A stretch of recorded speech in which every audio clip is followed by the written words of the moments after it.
On a frozen December morning in 218 BC, 40,000 Roman soldiers charged across an icy river straight into the greatest trap in military history. By sunset, 36,000 of them were dead or dying, and Rome's reputation of invincibility lay shattered in Carthaginian blood. Think about those numbers. 40,000 of the Republic's finest legionaries marching confidently toward what they thought was an easy victory. 90% casualties. The worst single-day defeat Rome had ever suffered on Italian soil. Yet by the end of this video, you'll understand how Hannibal Barca turned a river into a killing machine. I'm about to reveal 3 things that will change how you see ancient warfare forever. First, the hidden cavalry force that appeared from nowhere at the exact perfect moment. Second, why Roman soldiers were already half dead before the battle even began. And third, the tactical innovation that would be studied for the next 2,000 years. But here's what makes this truly unbelievable. How did Hannibal convince battle-hardened Romans to cross a freezing river in winter? What deception made a cautious general abandon every principle of Roman warfare? Why did the survivors report seeing elephants materialize from thin air? And how did 2,000 frozen, starving men escape when 38,000 couldn't? To understand how a river became Rome's deadliest enemy, we need to step back 3 weeks to when the Republic still believed it was invincible. The Senate chamber in Rome fell silent when the messenger delivered news that shouldn't have been possible. Hannibal Barca, the Carthaginian commander who had sworn eternal hatred of Rome at age 9, had materialized in northern Italy with 38,000 infantry, 8,000 cavalry, and 37 war elephants.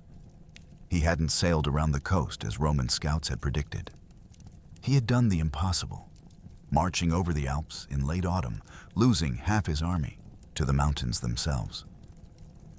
But what remained was the most dangerous military force Rome had ever faced, tempered by suffering, led by tactical genius, and burning with a hatred that transcended mere strategy. The Republic dispatched its best, Consul Tiberius Sempronius Longus, with 40,000 legionaries, expecting an easy victory over an exhausted, depleted enemy. They had miscalculated in ways that would cost tens of thousands of lives. Here's what made this situation truly insane. Hannibal had started his Alpine crossing with 90,000 infantry, 12,000 cavalry, and 37 elephants. The mountains had consumed more than half his army. Avalanches, cliff falls, hypothermia, starvation, and tribal ambushes had killed 50,000 men in just 15 days. Yet the survivors weren't demoralized. They were hardened, forged into something beyond normal military units. Every soldier who descended into the Po Valley had survived conditions that would have broken professional armies. They had watched comrades freeze to death, had eaten leather when food ran out, had seen war elephants plummet off mountain paths into 1,000-foot gorges. Think about what that meant psychologically. These weren't fresh recruits facing their first campaign. These were survivors of an apocalyptic journey, bound together by shared trauma and absolute faith in their commander's genius. Hannibal had promised them the riches of Rome, and they had crossed a barrier everyone said was impossible. If their general could defeat the Alps themselves, what chance did mere Romans have? But here's where Roman intelligence failed catastrophically. Their scouts reported Hannibal's depleted numbers, his exhausted troops, his supposed desperation. What they couldn't measure was the qualitative transformation that suffering had created. The Carthaginian infantry included veterans from Spain, North Africa, and Gaul. Men who had fought in a dozen campaigns, who knew every trick of Mediterranean warfare. The 8,000 cavalry were a composite of the finest horsemen from 3 continents. Numidians whose riding skills were legendary. Iberians whose heavy cavalry could match any Roman force. Gallic horsemen who knew the northern Italian terrain intimately.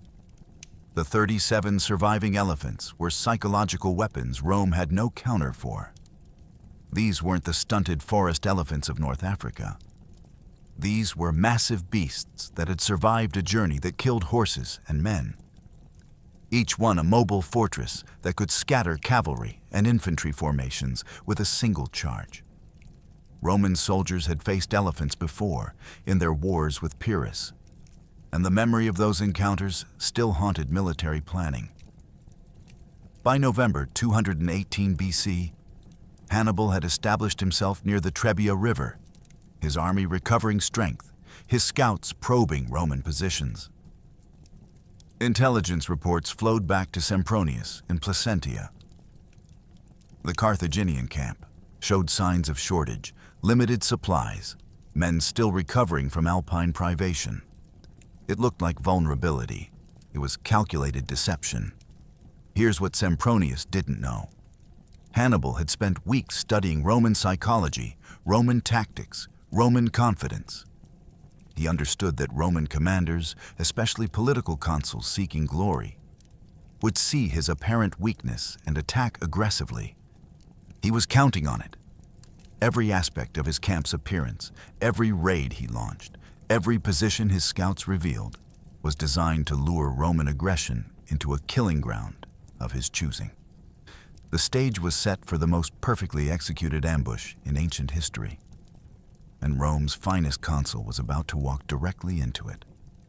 Sempronius Longus was everything a Roman consul should be: brave, aggressive, supremely confident in Roman military superiority. He was also impatient, politically ambitious, and about to lead his army into catastrophe. His co-consul, Publius Cornelius Scipio, urged caution after being wounded in a cavalry skirmish. But Sempronius saw only opportunity. December was ending, his consulship with it. If he waited, the glory of defeating Hannibal would go to the next year's consuls. His 40,000 men were fresh, well-fed, and equipped with the best weapons Rome could forge. Hannibal's forces were supposedly half-starved and demoralized after their Alpine nightmare.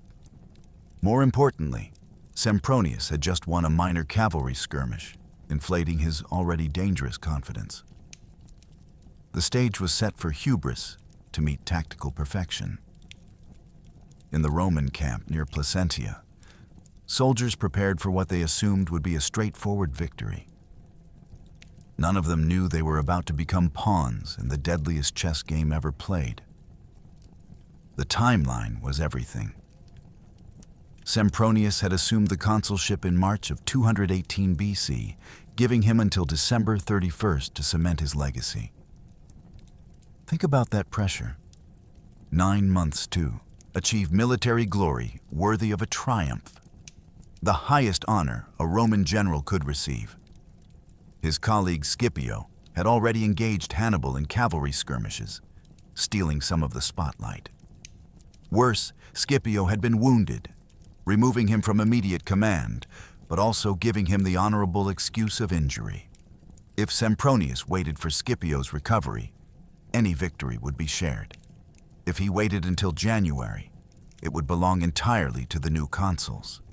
Here's what made his ambition truly dangerous. The cavalry engagement 3 days earlier had been a minor Roman victory, driving off Numidian raiders with perhaps 20 Carthaginian casualties against 5 Roman losses. Sempronius interpreted this skirmish as proof of Carthaginian weakness, evidence that Hannibal's depleted forces couldn't stand against Roman arms. He ignored what any experienced commander should have recognized. Numidian cavalry specialized in tactical retreats, feigned withdrawals designed to lure enemies into ambushes. The victory might have been deliberate. Scipio, recovering from the arrow wound in his thigh, sent message after message from his sickbed.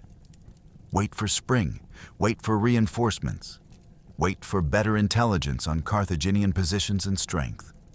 Study the terrain, understand Hannibal's tactical patterns from his Spanish campaigns.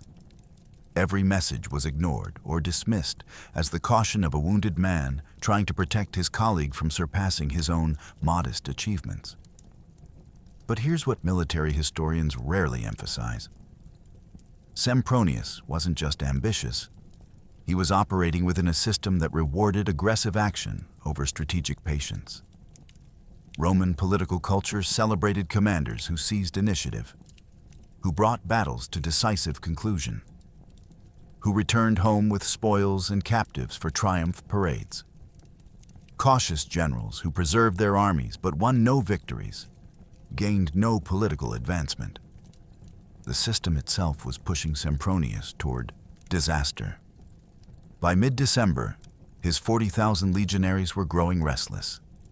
They had marched north to fight Carthaginians, endured early winter cold in military camps, and done nothing but watch Numidian cavalry harass their supply lines. Morale demanded action. Soldiers who enlisted expecting glory and plunder were instead digging latrines and standing guard duty. Sempronius could feel his army's impatience matching his own. On December 18th, Numidian raiders struck Roman outposts with unusual boldness, practically daring the legions to cross the Trebia and engage. Sempronius made his decision. Tomorrow, at dawn, the army would advance. Hannibal would finally face Roman military power in decisive battle. Across the river, Hannibal received reports of Roman preparations and smiled. Everything was proceeding exactly as he had calculated. While Sempronius dreamed of triumph, Hannibal was studying terrain with the precision of a surgeon selecting where to make his cut. The Trebia River wasn't particularly wide, perhaps 30 to 40 feet across at most points, but in December it was a weapon waiting to be deployed. Fed by alpine snowmelt, the water ran fast, deep, and numbingly cold. The river's banks on the Carthaginian side were higher, offering perfect observation of anyone crossing. Most critically, there was a ravine, a dried streambed running perpendicular to the river, deep enough to conceal 2,000 men and horses, completely invisible from Roman observation. Hannibal spent days walking every foot of this terrain, calculating angles, measuring distances, positioning his forces with mathematical precision. He knew Roman psychology, their aggressive tactics, their unshakable confidence in direct combat. He was about to use every Roman strength against them. The trap was set, but it required one more element, bait so tempting that even a cautious commander couldn't resist. The Trebia itself was deceptive. From the Roman camp at Placentia, scouts reported it as a minor obstacle, easily fordable at multiple points. What they missed was the temperature. In mid-December, alpine runoff kept the water just above freezing, around 35 to 40 degrees Fahrenheit. A man could survive immersion at that temperature for perhaps 10 to 15 minutes before hypothermia set in. A fully armored legionary, carrying 70 pounds of equipment, facing combat immediately after crossing, would be fighting with muscles already compromised by cold exposure within minutes. Here's what made Hannibal's terrain analysis truly brilliant. He positioned his camp on higher ground, perhaps 20 to 30 feet above the river's far bank. This gave his observers perfect sight lines across the entire Roman approach. Any force crossing the Trebia would be visible for the entire duration of their ford, stripped of surprise, vulnerable to archery or javelin fire if needed. More importantly, the elevated position meant his troops would fight downhill, a significant advantage in ancient combat where gravity assisted sword thrusts and made shield walls more difficult to breach. But the ravine was the masterpiece. Located roughly half a mile behind the Carthaginian front line, this dried streambed ran perpendicular to the river for nearly a mile. Its depth varied from 8 to 12 feet, its width perhaps 20 to 30 feet across. Vegetation along its edges provided natural camouflage. A force concealed there would be completely invisible to Roman scouts on the opposite bank. yet could emerge behind any army that crossed the river and committed to frontal assault. Think about the tactical possibilities this created. Any Roman force that forded the Trebia would naturally form up on the far bank, orient themselves toward the visible Carthaginian positions, and advance. Their rear would be toward the river, their focus forward. A hidden force erupting from the ravine would hit them from behind, catching them between hammer and anvil with the freezing river, cutting off retreat. Hannibal personally selected which 2,000 men would occupy this death trap. He chose his brother Mago, 28 years old and already a veteran commander, to lead the ambush force. 1,000 cavalry, primarily Numidians, whose horses were trained for absolute silence. 1,000 infantry, light troops who could move quickly and strike hard. These men would spend the night of December 18th hidden in that ravine, wrapped in cloaks against the cold, forbidden from making fires that might reveal their position, waiting for the signal that would spring the trap. By December 18th, every element was positioned. The killing ground was prepared, the ambush force concealed, the bait ready to deploy. All Hannibal needed was for Roman aggression to do what Roman aggression always did: charge forward into what looked like an easy victory. December 18th, 218 BC dawned cold and gray over the Roman camp. Sentries stamping their feet against the chill-spotted movement across the Trebia, small groups of Numidian cavalry, Hannibal's light horsemen, acting with calculated insolence. They rode close to the Roman side, hurling insults and javelins, then wheeling away before Roman patrols could engage. It was a deliberate provocation. But here's where Hannibal's genius showed. The Numidians didn't attack the main camp. They hit Roman foraging parties and outposts, places where Roman pride was wounded, but not enough to seem like a major offensive. Sempronius, still flushed with his recent cavalry success, saw an opportunity. These weren't Hannibal's main forces, just annoying raiders. He could brush them aside, ford the river, and bring Hannibal to battle on favorable terms. His officers advised waiting, gathering intelligence, but Sempronius had made his decision. At dawn the next morning, the trap would spring. Neither he nor his 40,000 men realized they were already playing Hannibal's game. The Numidian tactics were masterfully calibrated. Between 7 and 9 in the morning, 6 separate raids struck Roman positions. Each involved 20 to 40 cavalry, never more.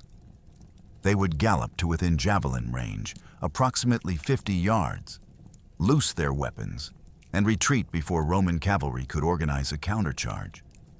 3 Roman soldiers died in these raids. 12 were wounded. The material damage was negligible, perhaps a dozen supply carts burned, a handful of pack animals killed. But here's what made this psychological warfare instead of military action. Every raid was precisely timed to be annoying rather than threatening. The Numidians struck just hard enough to wound Roman pride, just frequently enough to prevent the camp from settling into routine, but never with sufficient force to suggest a major offensive. It was the military equivalent of a matador's cape work, drawing the bull forward through carefully measured provocations. Roman cavalry commanders begged for permission to pursue, to teach these raiders a lesson about Roman power. Sempronius restrained them through the morning, but each restraint order cost him political capital with his subordinates. By noon, the camp was seething with frustrated aggression. 40,000 professional soldiers watching a few hundred enemy cavalry insult them with impunity.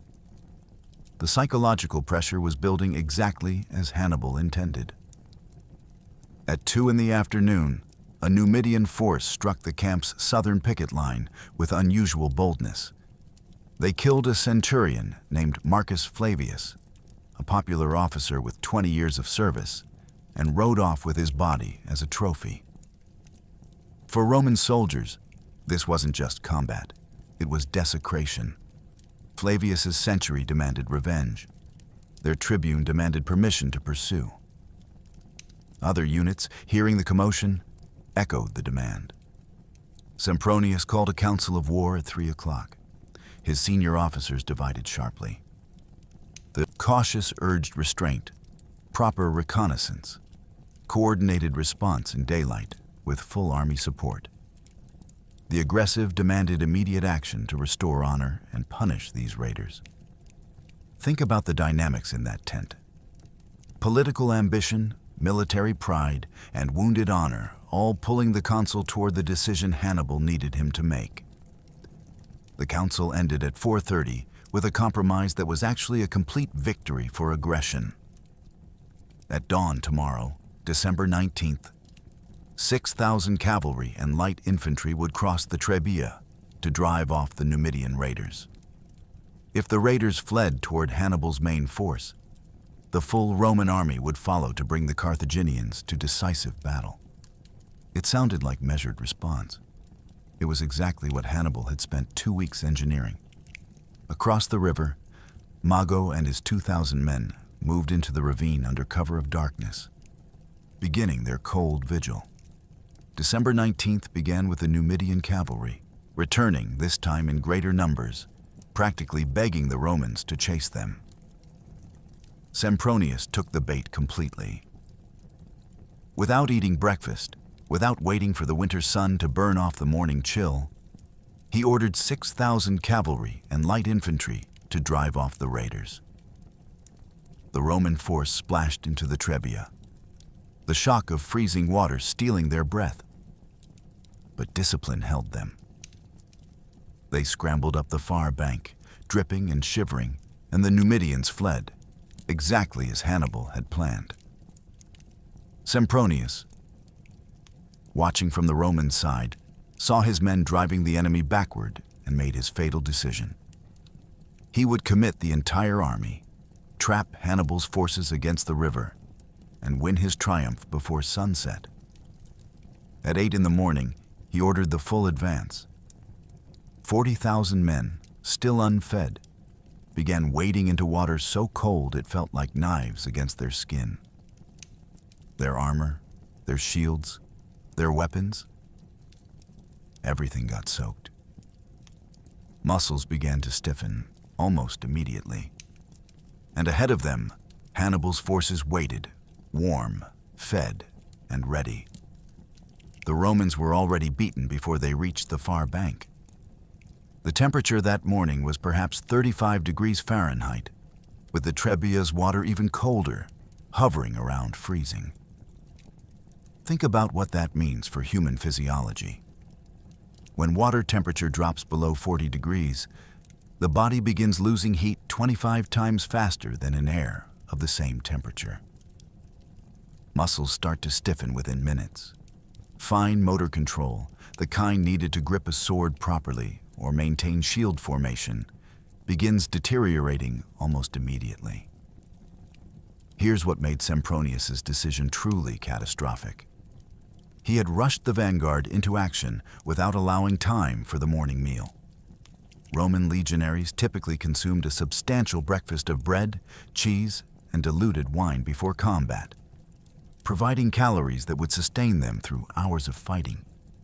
These 6,000 men had been roused from sleep at dawn, armed in darkness, and sent directly into freezing water on empty stomachs. Their bodies had no fuel to generate the heat needed to combat the cold. But the vanguard's suffering was nothing compared to what followed. At 8:15, Sempronius gave the order that would haunt Roman military history. Full army advance. 40,000 men began preparing to cross. 16,000 heavy infantry, the core legionaries who formed Rome's military spine. 4,000 cavalry split into 2 wings.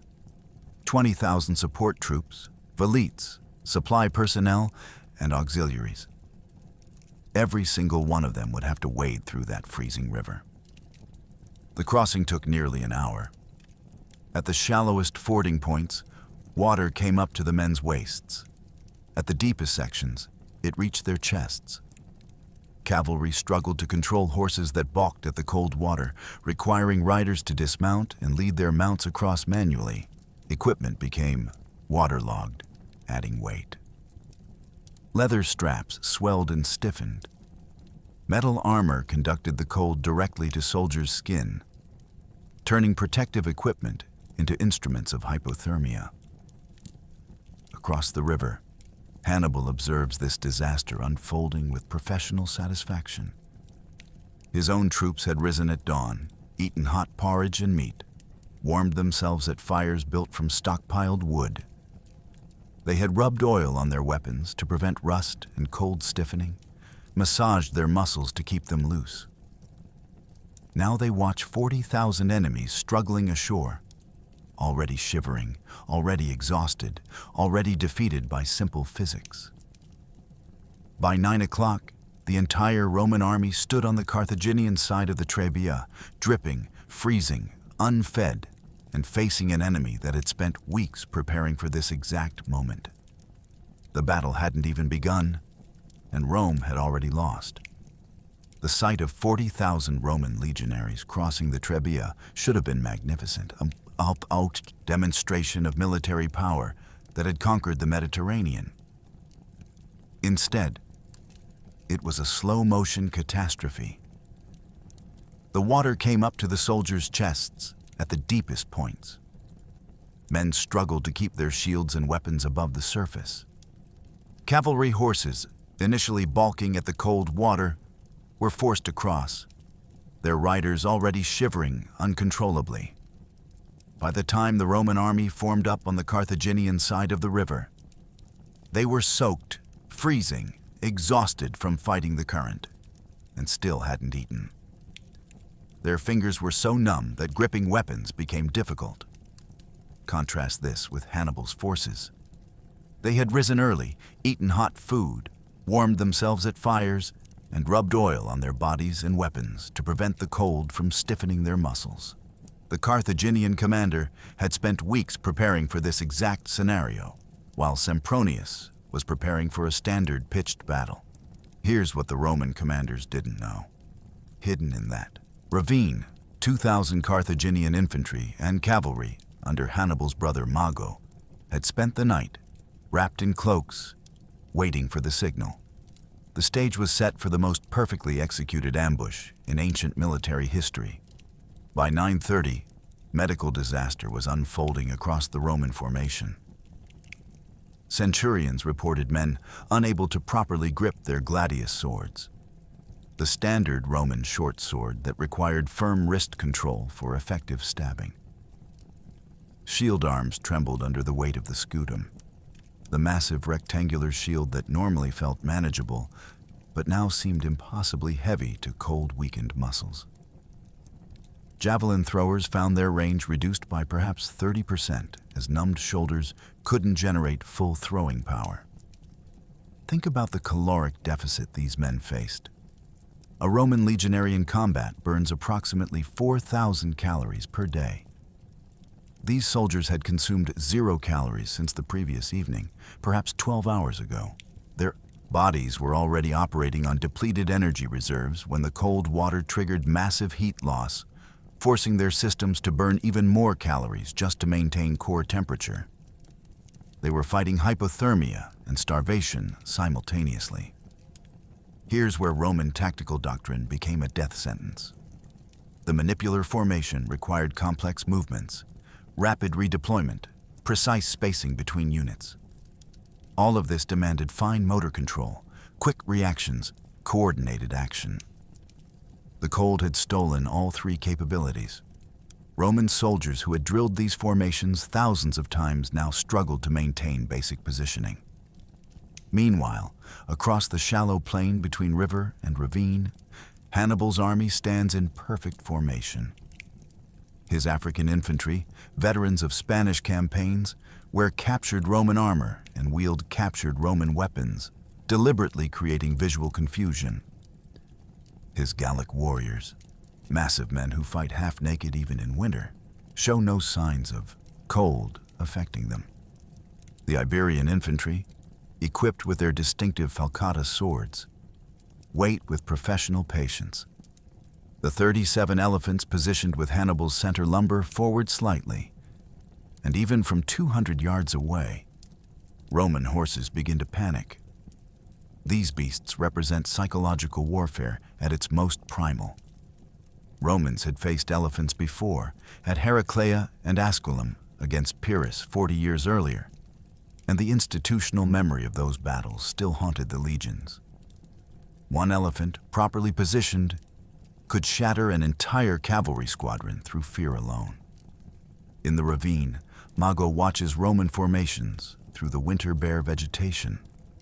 His 2,000 men have been motionless for 14 hours, a feat of discipline that speaks to Carthaginian training. They can see the Roman rear, completely exposed, focused entirely forward. The trap is perfect. At 10 o'clock, Sempronius gives the order to advance, and 40,000 freezing men begin, moving toward their destruction. Sempronius deployed his 40,000 men in classic Roman formation, proof that courage and discipline couldn't overcome tactical disaster. In the center, 16,000 heavy infantry formed the legendary Roman manipular formation, the tactical system that had made Rome master of Italy. On the flanks, 4,000 cavalry split into two wings. Light infantry, velites, screened the advance. It should have been unstoppable, but Hannibal had studied Roman tactics for years, dreaming of this moment. He deployed his own infantry in the center, 20,000 men, including his surviving Africans, Iberians, and Gauls, outnumbered but positioned on higher ground. His 8,000 cavalry, mostly Numidians, took positions on both flanks, outnumbering the Roman horse 2-1. And he had one more surprise. 37 war elephants positioned with his infantry, psychological weapons that Romans still feared. The armies closed, and for a moment it looked like the battle Sempronius expected. Then physics and biology began destroying Roman combat effectiveness in ways no sword could match. The Roman velites advanced first, 8,000 light infantry, whose job was to screen the heavy legionaries and harass enemy formations with javelins. At 10:30, they closed to within 60 yards of Carthaginian lines and began their throwing sequence. Normally, a trained velite could hurl his javelin with enough force to penetrate a shield at 50 yards. Today, their frozen shoulders reduced effective range to perhaps 35 yards. Worse, wet leather wrappings on javelin shafts made grips slippery and unreliable. Of the first volley of perhaps 3,000 javelins, Roman officers estimated less than 500 found targets. Carthaginian slingers and archers responded with devastating effect. Balearic slingers, recruited from Mediterranean islands where boys learned to hit birds in flight, could maintain accuracy in almost any conditions.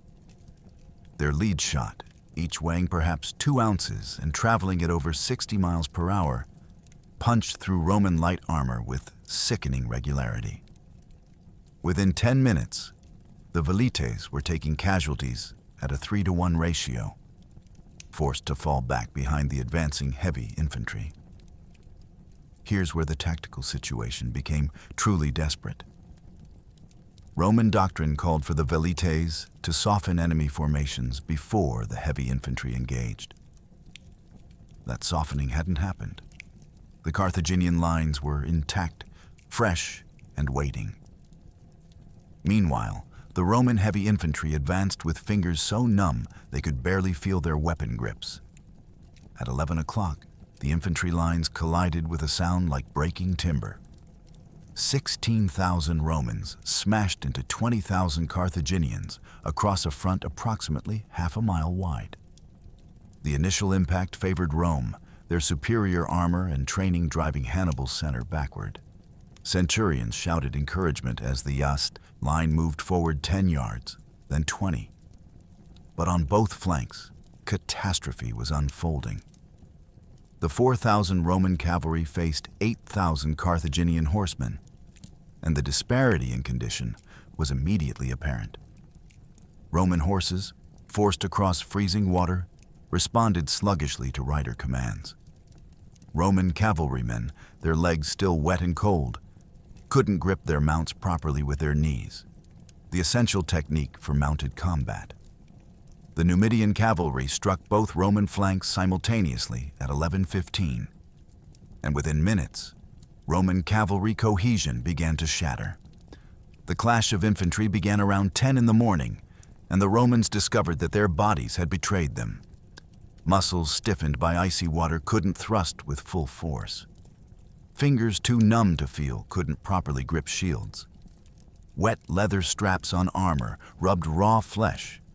Every movement required extra effort, burning energy the soldiers didn't have because they hadn't eaten in enough. Carthaginian troops, warm and fed, felt the difference immediately. Roman javelins, normally thrown with devastating force, fell short or bounced off shields. Sword thrusts lacked their usual power, but the Roman center still pushed forward through sheer discipline and numbers, 16,000 men driving into Hannibal's line. Here's where it gets insane. The Roman legionaries were actually winning the infantry fight, their superior training and equipment overcoming even their physical disadvantage. The center of Hannibal's line began to buckle, giving ground, and for a moment, Sempronius must have felt vindicated. He couldn't see what was happening on the flanks, where the real battle was being decided. Here's what the cold did to Roman combat effectiveness in measurable terms. A legionary's gladius thrust, normally capable of penetrating 6 inches into an opponent's torso, was reduced to perhaps 3 to 4 inches of penetration. That's the difference between a killing blow and a survivable wound. Shield walls that could withstand sustained pressure for 30 minutes began breaking down after 15. The cold had reduced Roman military capability by approximately 40% across every measurable metric. But Roman discipline was legendary for a reason. At 11 o'clock, despite every physical disadvantage, the center began advancing. Centurions maintained formation through voice command and example. The front ranks, locked shield to shield in the classic testudo formation, pushed into Hannibal's Gallic warriors with unstoppable momentum. 10 yards gained, then 20, then 30. The Carthaginian center wasn't breaking, but it was giving ground, exactly as battles were won in Roman doctrine. Think about what this meant psychologically. These freezing, starving, exhausted Romans were still winning their part of the battle through pure professionalism. Every legionary had trained for this moment since enlisting. They knew their maniples, their centuries, their contubernium of 8 tentmates who became closer than brothers. That social cohesion, that professional identity, kept them advancing when their bodies screamed to stop. By 11:30, the Roman center had driven a wedge 50 yards deep into Hannibal's formation. From Sempronius's position, it looked like the beginning of total victory. He couldn't hear the screaming on the flanks. The Roman cavalry wings were disintegrating. On the right flank, 2,000 Roman horsemen faced 4,000 Numidians who had spent the morning warm and dry. The combat was brutally one-sided. Numidian javelins found Roman horses and riders with practiced accuracy. Roman countercharges, normally devastating, lacked the explosive speed needed because cold, stiffened muscles couldn't execute proper cavalry maneuvers. Within 20 minutes, the right wing was in full retreat, fleeing back toward the Trebia with Numidian cavalry in pursuit. The left flank lasted slightly longer, but fared no better. By noon, both Roman cavalry wings had been driven from the field, leaving 16,000 infantry fighting alone with completely exposed flanks. The elephants, held in reserve until this moment, now advanced toward the disordered Roman wings. In the ravine, Mago received Hannibal's signal. A red banner, raised above the Carthaginian center. It was time. On both wings, Roman cavalry faced a nightmare scenario. They were outnumbered 2-1, their horses exhausted from the river crossing, their own reflexes slowed by cold. The Numidian cavalry, masters of hit-and-run tactics perfected in North African deserts, now operated with brutal efficiency on Italian plains. They didn't try to match the Romans in direct combat. Instead, they used mobility, circling, harassing, throwing javelins, retreating before Roman countercharges could connect. Roman cavalry commanders tried to maintain formation, but cold, fatigue, and numerical inferiority were destroying cohesion. Within 30 minutes of first contact, both Roman cavalry wings were being driven back, not routed, but slowly, inexorably pushed away from the infantry they were supposed to protect. Hannibal watched this development with the cold calculation of a surgeon. The Roman flanks were exposed, their center pushing deeper into his line, exactly as planned. Everything was proceeding perfectly. In the ravine, Mago received his signal. 2,000 fresh cavalry and infantry rose from their hiding place like avenging spirits and fell upon the Roman rear. The tactical mathematics were brutal. On the right wing, 2,000 Roman cavalry faced 4,000 Numidians. The Romans attempted 3 major countercharges between 11 and 11:30. Each charge covered perhaps 200 yards before Numidian mobility broke contact, reformed at safe distance, and resumed javelin harassment. By the third failed charge, Roman horses were blown, gasping for air, their riders frustrated to the point of recklessness. Here's what made Numidian tactics so devastating. They weren't trying to win cavalry duels. They were executing a strategic mission to isolate Roman infantry. Every yard they pushed Roman cavalry away from the center was a yard of exposed Roman flank. The Numidians accepted minimal casualties, perhaps 200 total across both wings, while inflicting 3 times that number on Roman horsemen through relentless javelin fire. At 11:45, the Roman right-wing commander made a desperate decision. Rather than continue this losing fight, he ordered a tactical retreat to reform on higher ground. It was theoretically sound doctrine. In practice, it meant abandoning the infantry to their fate. Within minutes, 4,000 Numidian cavalry were free to wheel inward and strike the Roman infantry's right flank.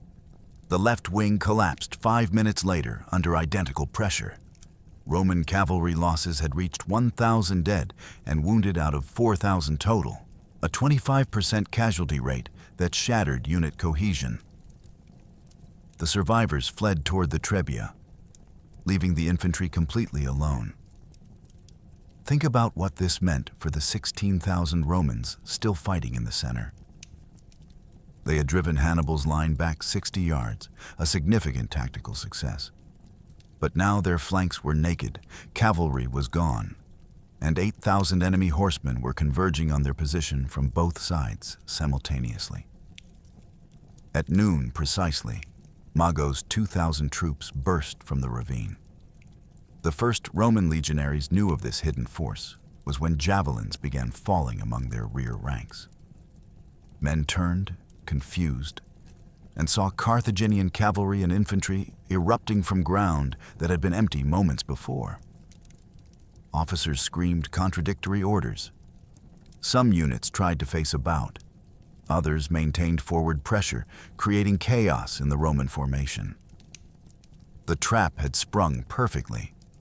40,000 Romans were now surrounded. The first Roman legionaries knew of Mago's hidden force was when javelins began falling among their rear ranks. Soldiers turned to face this new threat and saw something that shattered Roman tactical assumptions. A massive enemy force that hadn't been there seconds before, attacking from behind, cutting off their line of retreat to the river. Panic rippled through the Roman formation. The basic defensive response would be to face about, to reform with the rear ranks becoming the front. But they were already engaged in heavy combat to their front.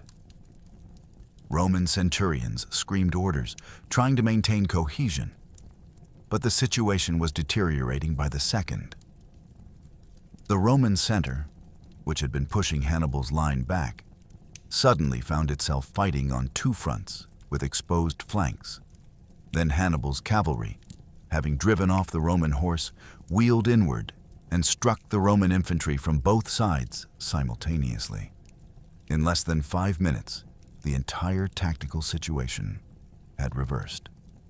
The Romans weren't attacking anymore.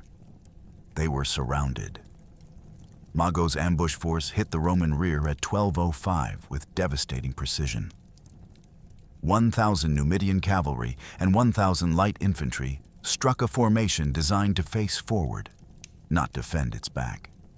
The rear Roman ranks, typically composed of less experienced troops called the triarii, were veteran reserves, but completely unprepared for attack from behind. Within 2 minutes, casualties in the rear ranks reached 300 dead. Within 5 minutes, that number doubled. Here's where Roman military doctrine became fatal. The manipular system required open space to maneuver, room for individual maniples to advance, retreat, and rotate fresh troops to the front. Surrounded on all sides, compressed into an ever-shrinking space, the Romans couldn't execute any of their trained formations. The tactical flexibility that had conquered Italy became worthless when there was nowhere to maneuver. At 12:10, 8,000 Carthaginian cavalry struck both Roman flanks simultaneously. Think about what that meant. 40,000 men compressed into a space perhaps 300 yards wide and 400 yards deep, taking attacks from 4 directions at once. Front, rear, left flank, right flank. Every Roman soldier was within javelin range of enemy forces. There was no safe position, no rear area to reorganize, no place to evacuate wounded. The psychological impact was immediate and catastrophic. Roman legionaries, trained to advance and conquer, found themselves fighting desperately just to survive. Officers lost control of their units as the formation fragmented into hundreds of isolated groups, each trying to maintain shield walls against attacks from multiple directions. By 12:15, Roman casualties had reached 2,000 dead and 3,000 wounded out of 40,000 total. That's a 12% loss rate in 10 minutes, unsustainable in any military force. Worse, the wounded couldn't be evacuated. They lay where they fell, trampled by both sides as the battle compressed into an ever tighter killing ground. Sempronius, somewhere in that collapsing formation, finally understood the trap he'd walked into. But understanding came too late. The slaughter had only just begun. By noon, Sempronius's 40,000 legionaries were trapped in the deadliest tactical situation in warfare. Complete encirclement. Hannibal's infantry pressed from the front, Mago's hidden force blocked retreat, and 8,000 Carthaginian cavalry ravaged both flanks. The Roman formation, designed for advance and conquest, became a death trap. Soldiers in the outer ranks were cut down by cavalry charges they couldn't effectively counter. Men trying to retreat toward the river ran into Mago's blocking force. The lucky ones died quickly from Numidian javelins. The unlucky ones were trampled or cut down trying to flee. But here's what made this battle truly horrific. The Roman centered 10,000 legionaries refused to break. Despite being surrounded, despite seeing their comrades dying by hundreds, these men maintained formation and kept fighting. Their training, their discipline, their sense of Roman identity held them together even as the army disintegrated around them. They formed a hollow square, shields locked, and began cutting their way through the Carthaginian infantry directly in front of them. It was magnificent courage meeting tactical impossibility. Most would die, but some would perform the most remarkable fighting retreat in Roman military history. The casualty rate in the outer Roman ranks was apocalyptic. Between 12 noon and 12:30, 5,000 Romans died. Think about those numbers. That's 167 men dying every minute, nearly 3 deaths every second. The killing ground became so choked with bodies that Carthaginian cavalry horses began stumbling over corpses, creating grotesque barriers of the dead that impeded the very attacks creating them. Here's what historians rarely emphasize about this moment. The Romans weren't just dying, they were being methodically butchered. Numidian cavalry, operating in coordinated squadrons of 50 to 100 horsemen, would charge a section of Roman line, throw javelins from close range, wheel away, reload, and repeat. Each cycle took perhaps 3 minutes. Each cycle killed dozens of Romans who couldn't effectively respond because they were already fighting enemies on 3 other sides. By 12:30, the Roman formation had compressed from its original deployment area of 1,200 square yards to perhaps 600 square yards. 40,000 men, reduced to 35,000 survivors packed into a space barely larger than a modern football field. Movement became nearly impossible. Wounded men couldn't fall without being trampled. The living stood on the dead to maintain formation. In the center of this nightmare, 10,000 legionaries recognized their only chance. These were the principes and hastati, the first and second lines of Roman heavy infantry, the best trained and best equipped soldiers in the formation. Their centurions made the decision that would save their lives. They wouldn't try to retreat.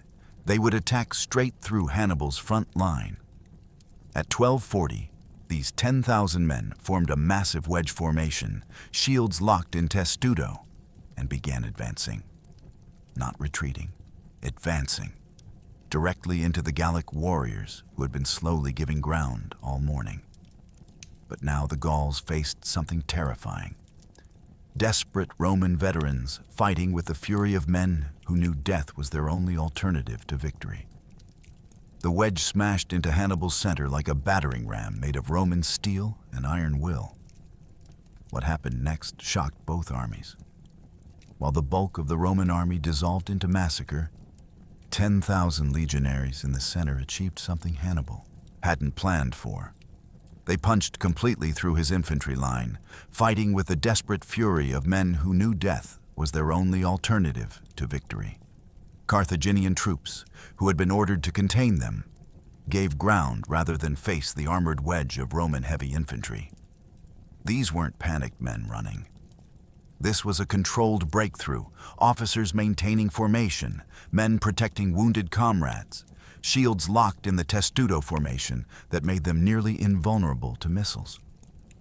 They were too deep in Hannibal's formation for his cavalry to intercept them effectively, too disciplined to fragment and be hunted down piecemeal. Hannibal faced a choice: commit his reserves to stop them and risk losing control of the massacre unfolding elsewhere, or let them go. He let them go. The 10,000 fought their way through the Carthaginian lines, emerged on the far side of the battlefield, and marched toward Placentia in perfect formation. Behind them, 30,000 of their comrades were dying. It was both the greatest fighting retreat and the most terrible abandonment in Roman military history. The breakthrough began at 12:40 and took 17 minutes to complete. 17 minutes of continuous combat through 300 yards of Carthaginian infantry. Think about what that required. Maintaining shield wall integrity while advancing through enemy formations, protecting wounded comrades, fending off attacks from all sides, all while cold, exhausted, and starving. Here's what made this feat even more remarkable. These 10,000 weren't just running away. They carved a corridor through Hannibal's Gallic warriors that was 50 yards wide and 300 yards deep. The Gauls, who had been fighting all morning, faced fresh Roman desperation and simply couldn't hold. Every Gallic warrior understood that these Romans were fighting with nothing to lose, making them exponentially more dangerous than soldiers hoping to survive. Hannibal, watching from his command position, calculated quickly. He could send his African reserves to stop this breakthrough, perhaps 4,000 of his best remaining infantry. But that would pull them from the main massacre, where 30,000 Romans were still trapped and dying. The tactical mathematics were simple. Let 10,000 escape to ensure 30,000 died. He let them go. By 1 o'clock, the 10,000 emerged from the Carthaginian rear, reformed on open ground, and began their march to Placentia. They had lost perhaps 2,000 men in the breakthrough, a 20% casualty rate that would have shattered any other formation. These survivors simply filled the gaps and kept moving. The march to Placentia covered 6 miles through hostile territory. The 10,000 maintained combat formation the entire way, refusing to break ranks even when Numidian cavalry attempted harassment. Their centurions enforced brutal discipline. Any man who broke, formation would be left behind. None broke. They reached Placentia's walls at 4 in the afternoon, 6 hours after the battle began. Behind them, the screaming had finally stopped. The Trebia had claimed 30,000 Roman lives, but these 10,000 had defied Hannibal himself and lived to tell the tale. For the Romans who didn't break through with the 10,000, the Trebia became their graveyard. Thousands tried to flee back across the river, the same freezing water they had crossed that morning with such confidence. But now they were wounded, exhausted, terrified, and pursued by 8,000 Carthaginian cavalry. Men threw away weapons and armor to swim faster, making themselves defenseless. Others, too wounded or too panicked to think clearly, tried to ford in full armor and sank beneath the surface. The river that had weakened them in the morning now murdered them in the afternoon. Numidian cavalry lined the banks, using javelins to pick off swimmers like target. Practice. Bodies clogged the river, creating grotesque dams of the dead. Some soldiers, seeing the impossibility of crossing, turned to fight and were cut down on the banks. Others simply collapsed from exhaustion and hypothermia, dying in the mud where warm Carthaginian soldiers had waited that morning. By 3 in the afternoon, the Trebia ran red for miles downstream, carrying Roman bodies toward the Po River like a morbid tribute to Hannibal's tactical perfection. The retreat to the river began around 1 o'clock as Roman cohesion finally shattered. 20,000 men, what remained of the surrounded force after the 10,000 broke through, stampeded toward the Trebia in complete panic. Think about what that looked like. A mass of humanity, wounded, bleeding, desperate, converging on a river 30 feet wide. The compression alone killed hundreds. Men trampled by their own comrades before they even reached the water. Here's where physics became executioner. A man in full Roman armor weighs approximately 190 pounds naturally, plus another 70 pounds of equipment. Total, 260 pounds. A wounded man, perhaps with a javelin through his thigh or a sword cut in his side, lacks the strength to swim with that weight. The first 500 men to reach the river simply sank, drowning in water 4 feet deep. Those who had the presence of mind to strip their armor faced a different nightmare. The water temperature was still around 35 degrees. A naked man in water that cold loses consciousness from hypothermia in 10 to 15 minutes. The river crossing, contested by Numidian javelins, took most men 15 to 20 minutes. Many simply stopped moving halfway across, their bodies shutting down, and slipped beneath the surface without struggle. The Numidian cavalry, positioned along both banks, killed with methodical efficiency. At 1 o'clock, they began systematic javelin fire into the mass of Romans trying to cross. At 2 o'clock, they were still killing, the target-rich environment requiring almost no aiming skill.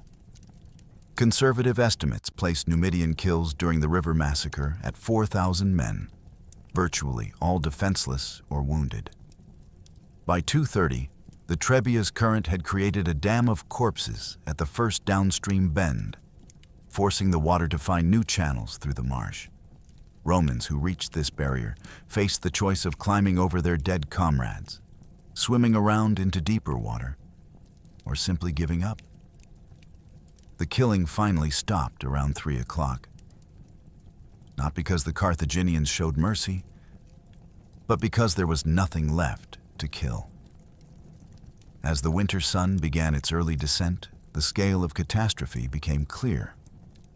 Of Sempronius's original 40,000 soldiers, 10,000 had broken through to Placentia.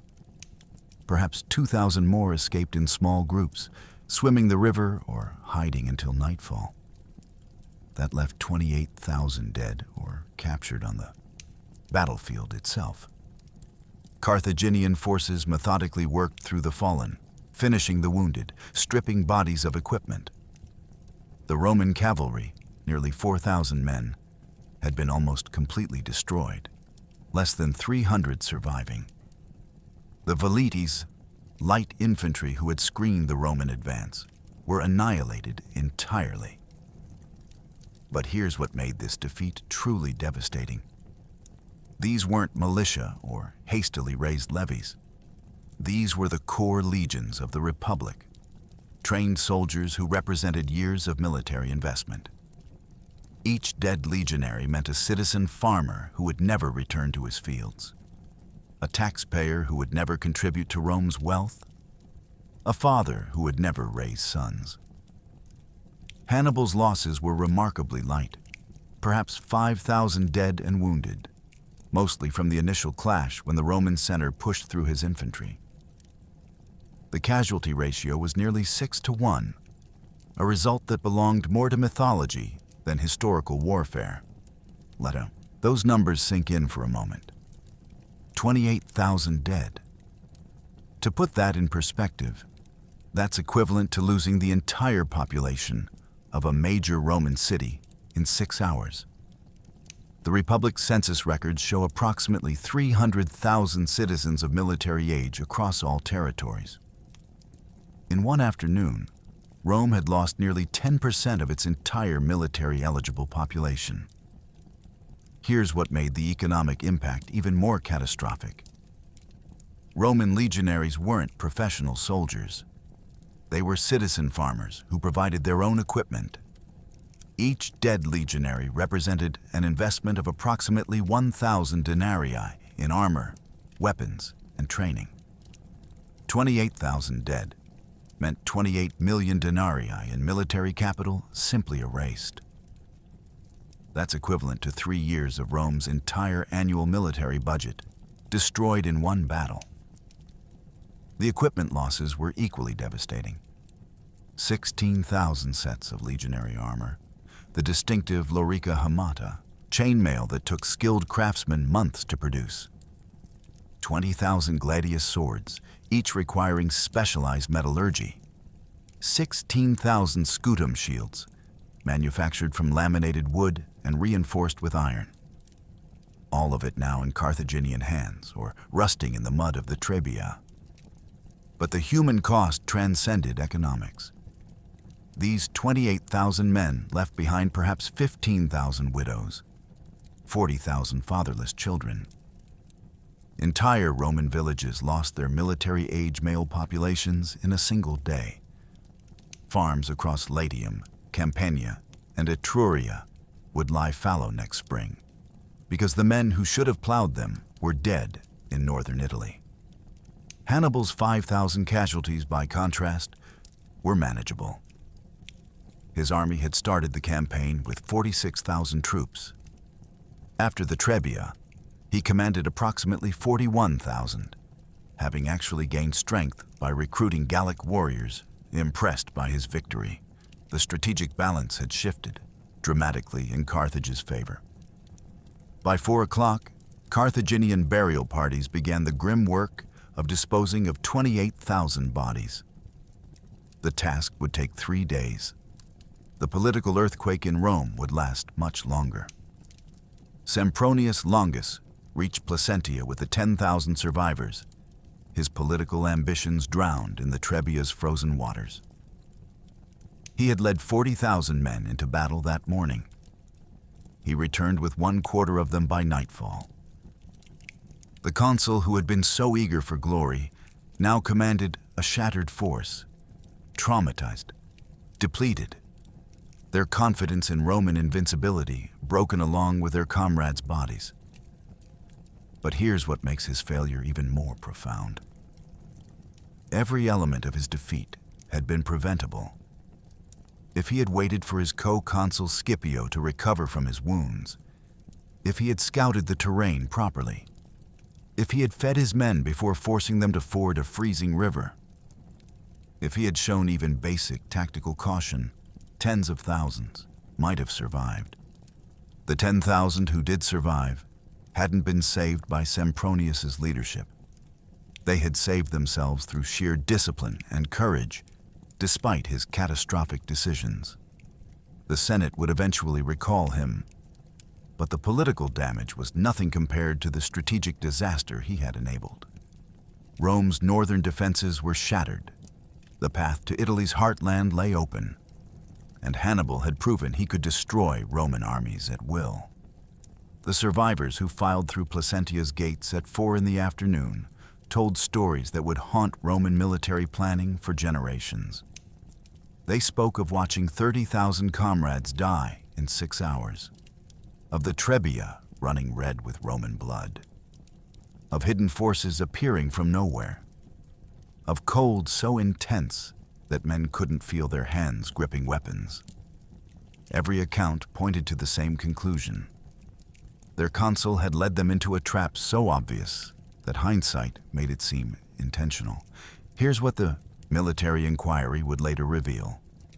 Sempronius had ignored 16 separate warnings, Scipio's advice to wait, scout reports about the ravine's existence, intelligence about Carthaginian cavalry superiority, weather forecasts predicting continued cold.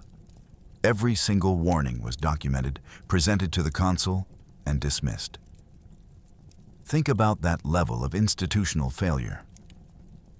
Rome's entire system of military command had mechanisms to prevent exactly this kind of disaster, and Sempronius had bypassed everyone. The political fallout began within hours. By nightfall on December 19th, messengers were racing toward Rome carrying news of the catastrophe. They would reach the Senate on December 22nd, 3 days of ignorant peace before the Republic learned it had lost 30,000 citizens in a single afternoon. The Senate's response would be immediate. Strip Sempronius of command, recall him to Rome, launch formal investigations. But here's what made his personal disgrace almost irrelevant. The strategic situation was now catastrophic. Rome had started the year with 8 legions, approximately 80,000 men under arms across all territories. After the Trebia, that number was reduced to 50,000. Worse, those 50,000 were scattered across Spain, Sicily, and southern Italy. Northern Italy, the richest agricultural region in the Republic, lay virtually defenseless. Hannibal, camped across the Trebia with 41,000 troops and unlimited momentum, could march wherever he wished. The road to Rome itself, 250 miles south, had no significant military forces to block it. For the first time since the Gallic sack of 390 BC, nearly 200 years earlier, Rome faced existential threat on Italian soil. Sempronius would live another 20 years, dying in obscurity, his name synonymous with catastrophic military failure. But the consequences of December 19th, 218 BC would shape Roman strategy for the next decade. News of the Trebia massacre reached Rome within days, and the Republic faced something it had never confronted before: existential terror. The invincible legions were not invincible. Hannibal wasn't some barbarian chieftain to be easily crushed, but a tactical genius who could outwit Rome's best commanders. Worse, the defeat revealed something terrible about Roman military doctrine. Their aggressive tactics, their confidence in direct combat, their assumption of superiority, all could be weaponized against them by a sufficiently brilliant opponent. The Senate went into emergency session. Recruiting began immediately to replace the losses, but recruiting soldiers was far easier than restoring confidence. Throughout Italy, Rome's allies watched nervously, calculating whether continued loyalty or defection offered better survival odds. Hannibal didn't immediately march on Rome itself. He knew the city's walls were too strong. Instead, he spent the next year methodically detaching Rome's Italian allies, using his victory at the Trebia as proof that Roman protection was worthless. The battle's true impact wasn't just the 30,000 dead. It was the political fracturing of Rome's Italian alliance system that had taken centuries to build. The messengers arrived in Rome on December 22nd, 218 BC, at approximately 2 in the afternoon. The Senate was in regular session, discussing grain supplies and provincial taxes. Within minutes of hearing the casualty figures, the chamber erupted into chaos. 30,000 dead. 3/4 of a consular army destroyed. The worst single-day defeat in Roman history on Italian soil. Here's what made the Senate's response even more desperate. They had no reserves.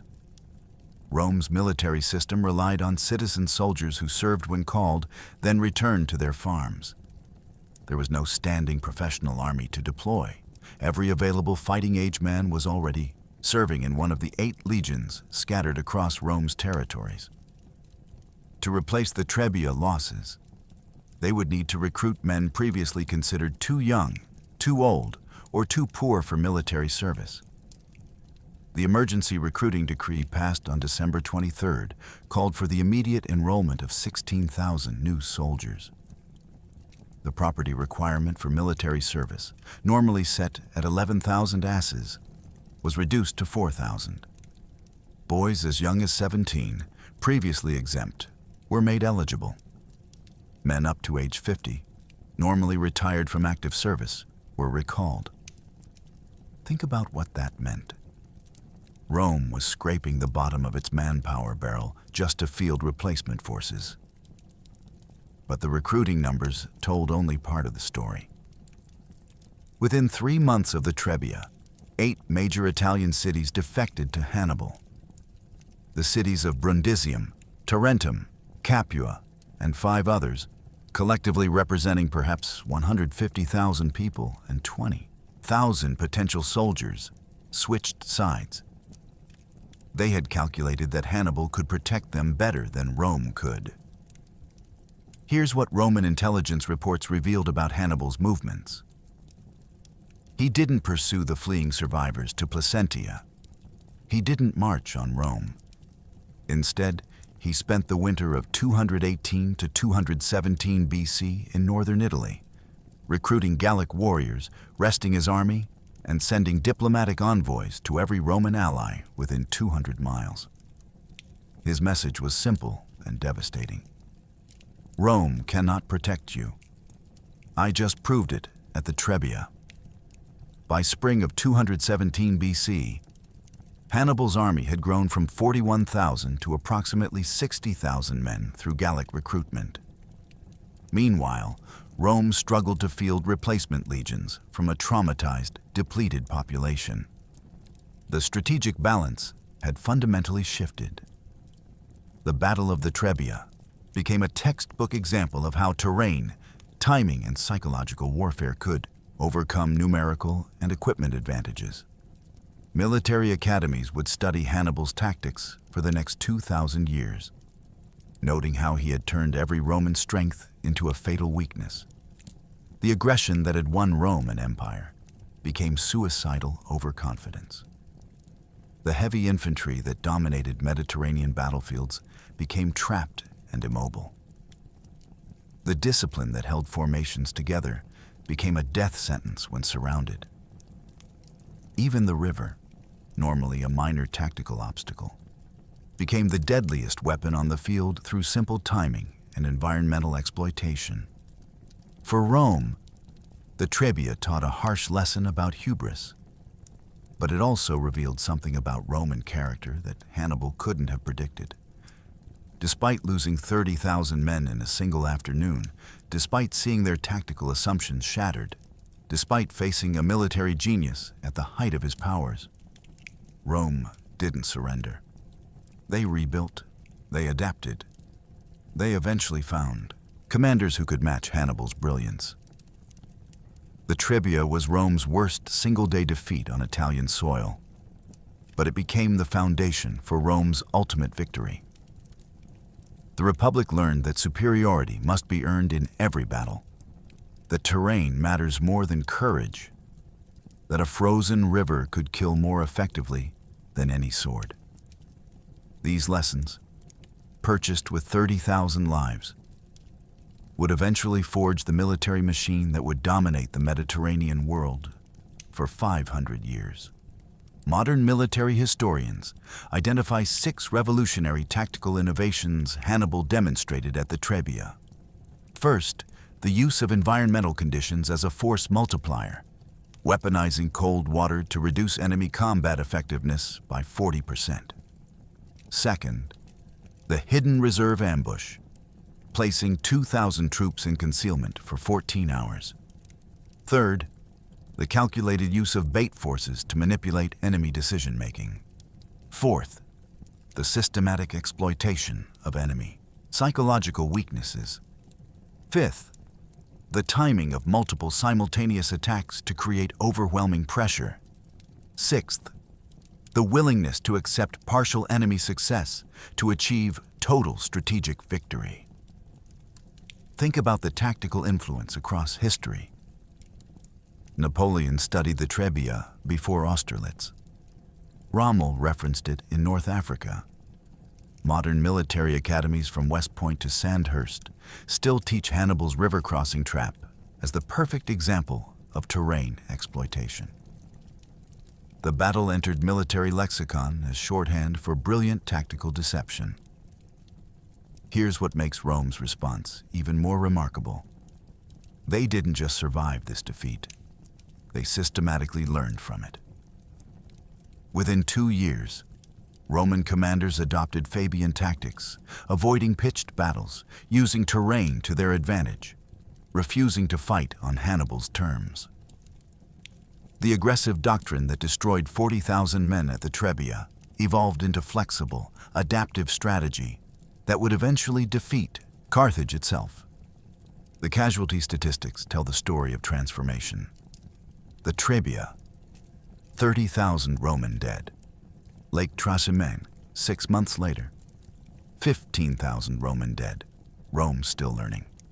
Cannae, 2 years after Trebia, 50,000 Roman dead. The worst defeat in Roman history. But then Zama, 16 years after Trebia, 20,000 Carthaginian dead. Hannibal himself defeated, using Roman adaptations of his own tactics. The price of education was staggering. Approximately 100,000 Roman soldiers died learning how to defeat Hannibal. But those deaths purchased knowledge that would sustain Roman military dominance for half a millennium. The frozen corpses in the Trebia became the foundation stones of empire. On December 19th, 218 BC, 40,000 men waded into freezing water thinking they were invincible. By sunset, 30,000 were dead, and Rome had learned the most expensive lesson in military history. Tactical brilliance beats numerical superiority every single time.